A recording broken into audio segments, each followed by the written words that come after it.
Hello everyone, welcome to the chapter zero class three. आज का हमारा टॉपिक का नाम है इंडाइसेस। इंडाइसेस मैथमेटिक्स में एक बहुत इंपॉर्टेंट टूल मेजर करता है। इंडाइसेस न केवल 11 12 के लिए, इवन 9 10 या फिर ग्रेजुएशन में हो, हर जगह ये काम आता है। जब भी हम क्वेश्चन को सोल्व करते हैं तो उसमें कहीं पे भी बीच में उठ कर आ जाएगा। जैसे कि मैंने आपको पहले भी बताया था कि चैप्टर जीरो का जो हमारा टारगेट है वो यही है, वो छोटी छोटी बेसिक बातें जो हम इस चैप्टर जीरो में कवर करेंगे। तो आपको इन फ्यूचर कोई भी कॉन्सेप्ट पढ़ने के बाद कोई भी क्वेश्चन करोगे तो किसी भी टाइप की आपकी कोई भी प्रॉब्लम नहीं आएगी। बिना टाइम को वेस्ट कर किए हम सीधा स्टार्ट करते हैं इंडाइसेस। इंडाइसेस में बेसिकली ये लॉज आपको पता होने चाहिए, पर उससे पहले मैं आपको ये चीज़ बताऊंगा कि इंडाइसेस है ही क्या, क्यों इतना ज़्यादा इम्पोर्टेंट है। तो यहाँ से अगर मैं आपको बोलूँ कि two plus two plus two plus two को और भी किसी तरीके से रिप्रेजेंट किया जा सकता है, या फिर two into two into two into two, क्या हम इसको किसी और तरीके से रिप्रेजेंट कर सकते हैं? तो आंसर इज यस। इसको कैसे रिप्रेजेंट कर सकते हैं? Two into four.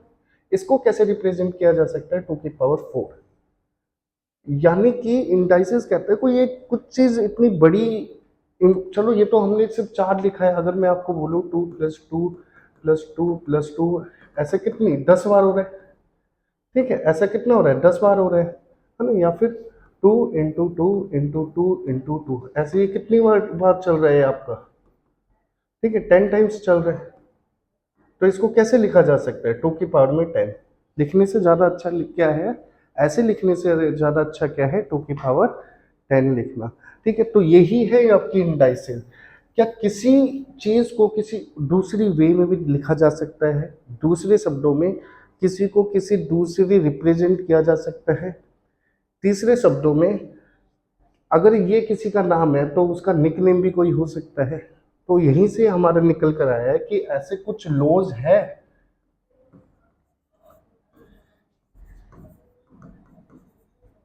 यानी कि बच्चे, इंडाइसिस का मतलब ही क्या है? किसी चीज को किसी दूसरी वे में लिखा जा सकता है जो हमारे लिए ज्यादा इजी हो कैलकुलेशन में।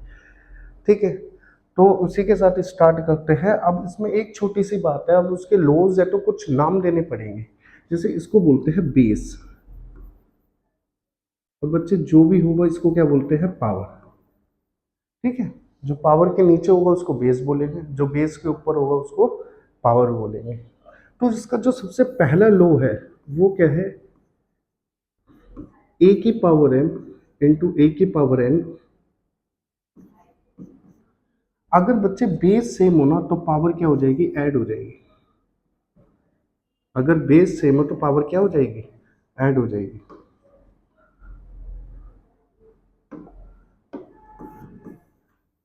देखो इसके कुछ एग्जाम्पल देखते हैं। जैसे कि एग्जाम्पल वन, मैंने लिखा टू की पावर थ्री इंटू टू की पावर फोर। ये कैसे हो सकता है? टू की पावर थ्री प्लस फोर। इसको चाहो तो और सिंप्लीफाई करेंगे, ये क्या हो जाएगा? टू की पावर सेवन। टू की पावर सेवन का जो भी आंसर आएगा वो यहाँ पे इनफ हो जाएगा। ठीक है, मतलब ऐसे अभी रिप्रेजेंट हम इसको कर सकते हैं। जैसे कि मैंने बोला माइनस थ्री की पावर में फोर इंटू माइनस थ्री की पावर में one is equal to, base same है तो बच्चे उसकी पावर क्या हो जाएगी? ये आपका सिंप्लीफाई हो जाएगा। आप चाहो तो कोई और एग्जांपल ले सकते हो, जरूरी नहीं है नंबर से ही होने चाहिए। मान लो मैंने लिखा कोई वेरिएबल एक्स की पावर में थ्री इंटू एक्स की पावर में एट, तो ये किसके इक्वल हो जाएगा? एक्स की पावर में थ्री प्लस एट।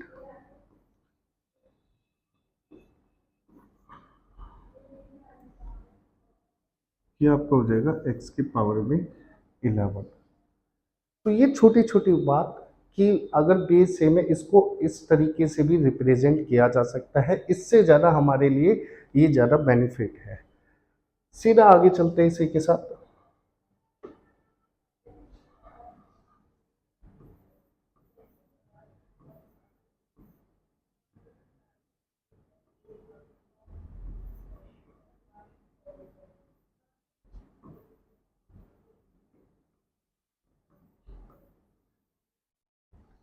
अगर बच्चे डिवाइड में सेम है तो वो क्या हो जाएगा, अपना नेगेटिव हो जाएगा। फॉर एग्जाम्पल 2 की पावर 4 और 2 की पावर 3 इज इक्वल टू में, ठीक है, बेस सेम है तो जो यहाँ है वो यहाँ पे क्या हो जाएगा फिर, 2 की पावर में 4 - 3। आप और एग्जांपल ले लीजिए। मैंने बोला 4 की पावर में 3 अपॉन में 4 की पावर में -2। थोड़ा सा ट्रिक ले लीजिए, जरा ध्यान से देखिए। 4m-n, तो ये क्या हो जाएगा आपका 4 3 + 2 और 4 की पावर में 5। बस ये छोटी बेसिक बातें हमें पता होनी चाहिए। इसमें कोई वेरिएबल भी आ गया, जैसे कि आप एक और एग्जांपल चाहो तो इसमें ले सकते हो कि x की पावर में 8 अपॉन में x की पावर में 7, या फिर और कोई नंबर ले लो, मान लो इससे बड़ा नंबर ले लो, 11 ले लिया, तो x की पावर में 8 - 11, तो ये क्या हो जाएगा आपका x की पावर में -3। अब चाहो कोई और एग्जांपल ले लो, y ले लो, y लोगे तो क्या हो जाएगा इसमें, x ले लो y ले लो, मैं कह रहा हूँ इससे भी अच्छा लिखते हैं, मैं कह रहा हूँ साइन थीटा ले लो,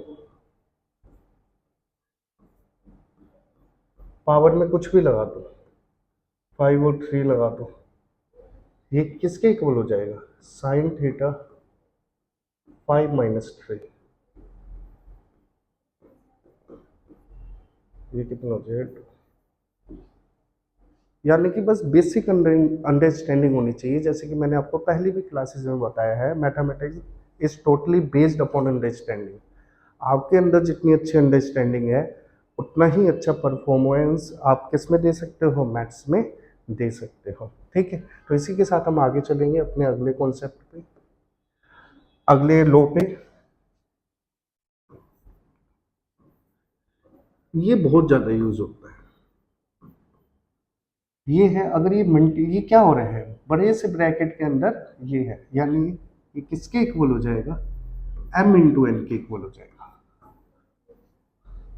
फॉर एग्जाम्पल मैंने बोला 4 की पावर में 8 की पावर में 2, तो ये किसके इक्वल हो जाएगा, 4 की पावर में 8 × 2। आ जाओ एक और एग्जाम्पल लेंगे। अगर मैंने बोला 2 की पावर में 3 की होल की पावर में 4, ये क्या हो जाएगा आपका 2 3 × 4। इजी है, ज़्यादा मुश्किल है ही नहीं। एक और एग्जांपल अगर मैं आपको लूँ कि 4 की पावर में 3 की पावर में होल, ये किसके इक्वल हो जाएगा,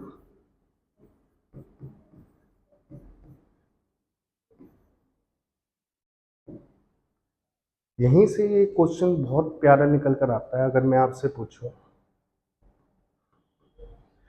कि क्या 4 की पावर में 3 की पावर में स्क्वायर क्या इक्वल होगा 4 की पावर में 3 की पावर का स्क्वायर, बताओ क्या ये इक्वल होगा आपस में, क्या लगता है आपको। बिल्कुल सही, नहीं होगा, ये इक्वल नहीं होगा। कैसे नहीं होगा, देख लो बेशक आप, ये अभी अभी हमने सोल्व किया, ये किसके इक्वल आ रहा है, दोबारा कर लो, 4 3 × 2, फिर इसको सिंप्लीफाई करेंगे 4 की पावर में 6। अब जरा इसको सिंप्लीफाई करके देखो क्या ये इक्वल हो रहा है, देखो ये इसका कहने का क्या मतलब है, 4 की पावर में 3 की पावर में 2, इसका क्या मतलब 4 की पावर में 3 और जो भी रिजल्ट आएगा उसका होल स्क्वायर, दोनों में फर्क है। तो जैसे कि हमें पता है 2 की पावर 2 को कैसे सोल्व करते हैं, तो पहले ऊपर वाला पार्ट कर लो, यूं भी कह देते हैं कि ऊपर से नीचे आते हैं, ठीक है, पर पहले ऊपर वाला करोगे, ये किसके इक्वल हो जाएगा बताओ, 3 का स्क्वायर किसके इक्वल हो जाएगा, 9 के इक्वल हो जाएगा। यही क्या है 3 का स्क्वायर, यानी कि ये क्या हो जाएगा 4 की पावर 9। अब मुझे बताओ क्या 4 की पावर में 9 क्या ये इक्वल है, तो यानी कि ये इक्वल नहीं होगा, दोनों में फर्क है। क्या फर्क है, फर्क ये है 4 की पावर में क्यू का होल स्क्वायर है और ये क्या कह रहा है, 4 की पावर में क्यूब है और क्यूब की पावर में 3 की पावर में स्क्वायर है। ठीक है, तो ये फर्क है। होप आपको ये क्लियर हुआ होगा। इसी के साथ आगे चलते हैं 4 पे। 4 पॉइंट बच्चे क्या कह रहे हैं आपको, ए की, ये बता, ए की पावर में 1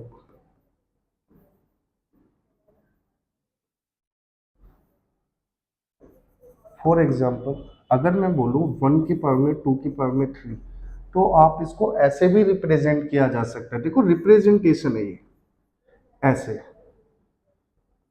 या फिर अगर आपको कुछ भी दे रखा है x की पावर में -3 दे रखा है, अब कुछ ये दे दिया, यानी कि इसको कैसे लिखा जा सकता है, 1 में x की पावर में क्यूब।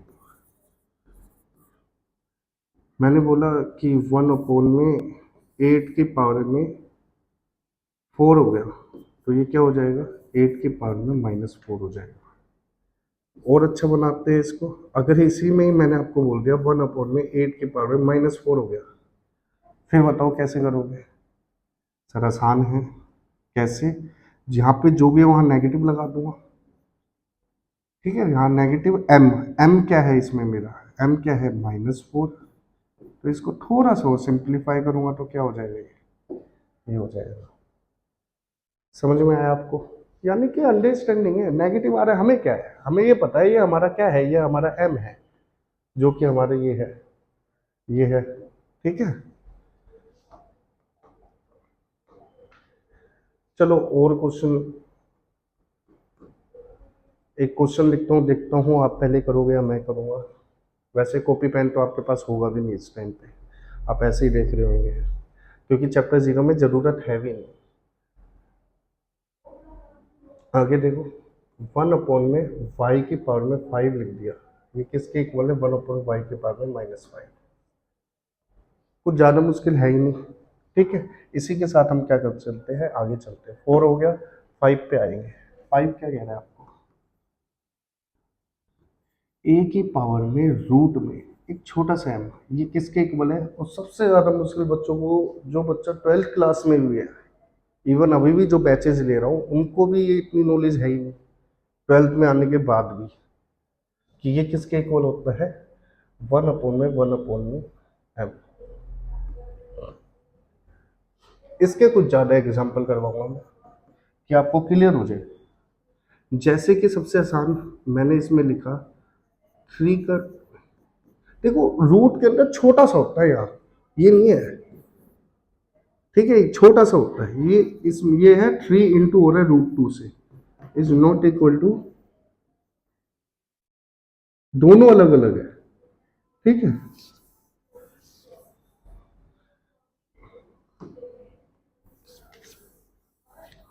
देखो ये आगे इसको कैसे लिख सकते हो, 2 की पावर में 1/3, इजी वे में। एक और आ जाओ, मैंने बोला 4, इसको कैसे लिख सकते हो, 3 की पावर में 1/4। उसी तरीके से अगर मैं आपको बोलूं √2 का 2, ये कैसे लिख सकता हूँ, 2 की पावर में 1/2, इजी वे में इसको लिख सकता हूँ। आ गया ये, और यही आपका इक्वल है √2 के, यानी कि इससे क्या पता चल रहा है, हमें इंफॉर्मेशन मिल रही है कि 2√2 इज इक्वल टू में √2। समझ में आया आपको, क्योंकि ये बहुत ज़्यादा यूज होता है ना, ये बहुत ज़्यादा यूज होगा, बहुत ज़्यादा यूज होता है, तो इसको ऐसे पहले ऐसे लिखा जाता था, फिर इसको किस में कन्वर्ट कर दिया ये, क्योंकि ये ज़्यादा यूज होगा, ये कम यूज होते हैं। आपने देखा है ना, √4 ज़्यादा यूज होगा, √5 ज़्यादा यूज होगा, ये सब इक्वल है, ये सब इक्वल है आपस में। आगे चलते हैं इसी के साथ, और इसका कोई और एग्जांपल मुझे लग नहीं रहा कुछ करवाने की अब ज़रूरत है, इतनी इंफॉर्मेशन बहुत है। एक्स के वे में भी ले लो आप, क्योंकि मैंने अभी स्टार्टिंग में अभी बोला था इसके ज़्यादा क्वेश्चन करवाऊंगा। मैंने लिखा 3√x, ये किसके इक्वल हो जाएगा, x की पावर में 1/3 के। यानी कि अगर यहाँ पे साइन एक्स लिखा हो और यहाँ 4 लिखा हो तो यानी कि ये किसके इक्वल होगा आपका, ये किसके इक्वल होगा, ये होगा साइन एक्स की पावर में 1/4 का। वही अंडरस्टैंडिंग है। इसमें क्या है, एक ही जगह कुछ भी हो, नंबर हो, फंक्शन हो, कुछ भी हो, ठीक है। और मैथमेटिक्स में इन्हीं दो के साथ डील करते हैं हम, या तो फंक्शन के साथ करते हैं एक्स वाई जेड, या नंबर्स के साथ किया जा सकता है। इसी के साथ हम आगे चलेंगे पॉइंट नंबर 6 पे। 6 क्या कह रहा है आपको कि किसी की भी पावर 0 क्या होती है, 1 होती है। सर कैसे, जैसे कि 2 की पावर 0 क्या होगा, 1 होगा। 2 की पावर इवन 2 की पावर 99 है, उसका होल 0 है, तो इसका भी क्या होगा, 1 होगा। मैंने बोला किसी की भी पावर 0, यानी कि x की भी पावर 0 क्या होगी, 1। y की भी पावर 0 क्या होगी, 1। साइन x की पावर भी 0 क्या होगी, 1। किसी की भी पावर हो, जैसे -x है, उसकी पावर 0 क्या है, वो भी क्या हो जाएगी, 1 हो जाएगी।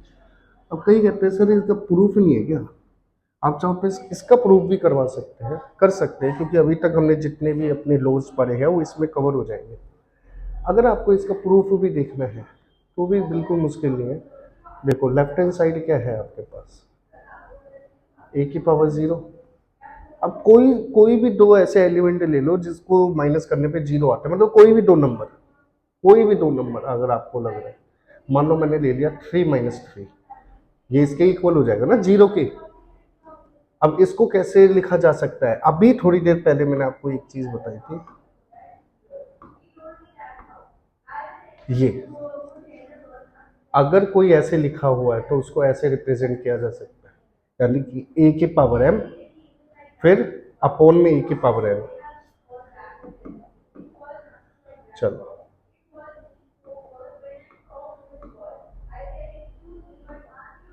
देखो, यानी कि इसको कैसे लिखा जा सकता है, ए क्यूब अपोन, फिर ऐसे ए क्यूब।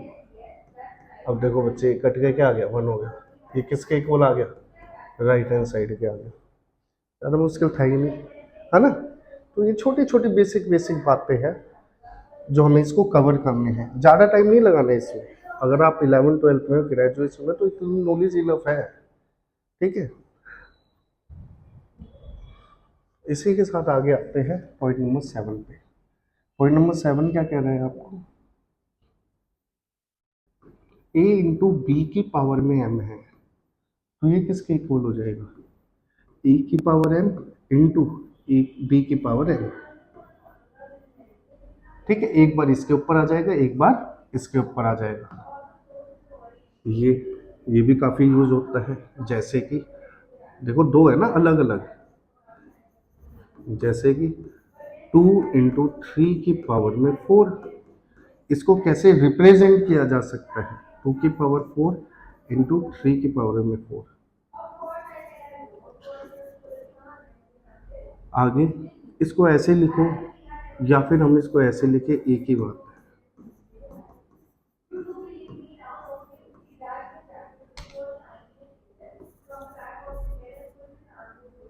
x इंटू वाई की पावर में -5 है, ये कोई ना बोला है, m अपना पॉजिटिव ही नंबर होगा, नेगेटिव नंबर हो, पॉइंट में हो, कैसे भी हो, तो ये क्या हो जाएगा, x एक बार x की पावर में आ जाएगा और एक बार y की पावर में आ जाएगा। बिल्कुल इजी है, मुश्किल है ही नहीं इसमें।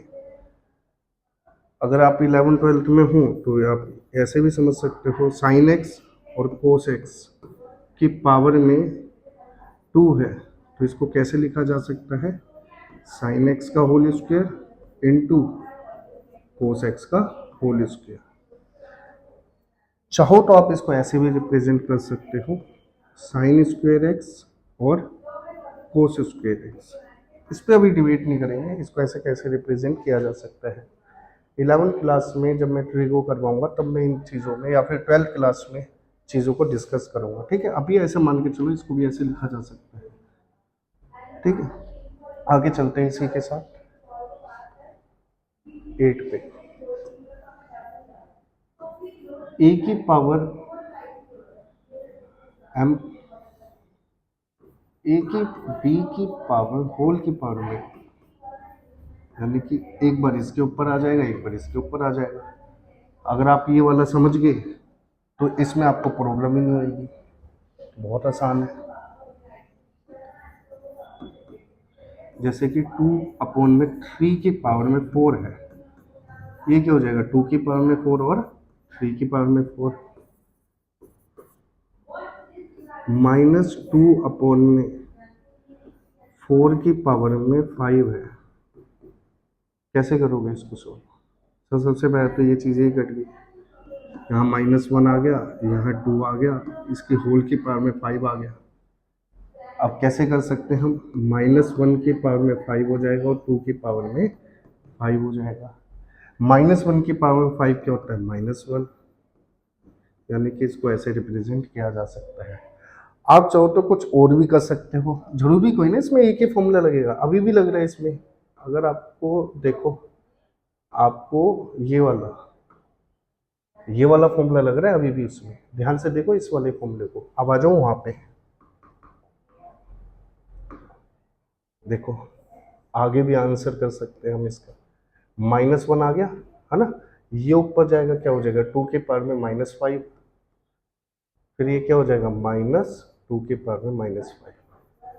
ये क्या है, रिप्रेजेंटेशन है, इसको ऐसे भी लिख सकते हैं, ऐसे भी, ऐसे भी, ऐसे भी। ठीक है, आगे चलते हैं इसी के साथ। लास्ट हमारा आ गया है, लास्ट क्या कह रहा है हमें कि इफ ए की पावर में m इक्वल ए की पावर में n है, देन m इक्वल टू क्या होगा, n हो जाएगा। या फिर इफ ए की पावर में m इक्वल टू में b की पावर में m, देन नीचे वाले बेस सेम हो जाएंगे, बेस इक्वल हो जाते हैं। ऊपर वाले में अगर ये बेस सेम हो तो ये इक्वल हो जाएगा। तो ये बड़ी बेसिक बातें हैं। अगर मैं आपको एक छोटी सी बात बोलूँ कि सर 2 की पावर 3 है और इक्वल टू 2 की पावर 4 है, तो बताओ 2 की पावर 3 है और 2 की पावर 4 है, अच्छा ये तभी इक्वल हो सकता है 2 की पावर 3, क्या ये दोनों आपस में इक्वल है? बिल्कुल इक्वल है। पर इसमें क्वेश्चन कैसे बनेगा, ये ऐसे बनेगा कि मान लो 2 की पावर x है और 2 की पावर 3 है। अगर ये है, इफ का मतलब ये गिवन है, तो मुझे बताओ find the value of x। तो कैसे करोगे, अगर बेस सेम है और बीच में इक्वल टू है तो ये भी क्या हो जाएंगे, इक्वल हो जाएंगे। तो x की वैल्यू क्या हो जाएगी, ये हो जाएगी। उसी तरीके से मैं बोलूँ इफ, देखो अगर ऊपर वाले पावर सेम है तो ये सेम हो जाएंगे। यानी कि अगर मैं आपको ये चीज़ लिखूं कि x की पावर में 3 इक्वल टू में 4 की पावर में 3, अगर ये इक्वल है देन फाइंड x। तो बताओ x क्या हो जाएगा, x किसके इक्वल हो जाएगा, 4 के इक्वल हो जाएगा। ये थोड़ा कंफ्यूज होता है पर ऐसा नहीं है, शायद ही देखने को मिलेगा अगर आप 11th-12th क्लास में। ठीक है, तो इसी के साथ ही आपका इंडाइसिस का कॉन्सेप्ट है।